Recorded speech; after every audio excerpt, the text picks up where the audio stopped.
اینکه حرامخورا مردم بیچاره را چه فکر میکنن. در اینجا برادرای عزیز میخوام اول بس هم شما رسانم که اینا در الوهیدگی بازی کرده نمیتونن.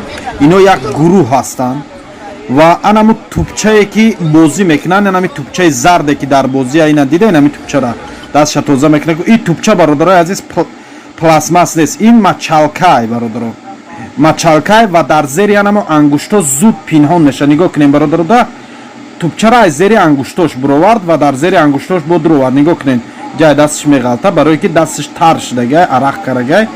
خب آزی دستش تازه میکنه. نگاه کنین بیچاره مردم تاجیک خودمون فکر میکنن، مردم بیچاره فکر میکنن که این توپ در بازی ای نه برادرای عزیز. فقط توپ در بازی در همون وقتی که یوروی خودشون رفیقای خودشون بازی میکنن و اینا پیشکی مصلحت کردن. اینمی کسون بروگدار رفیق خودشای. نگاه کنین پلا داد یافت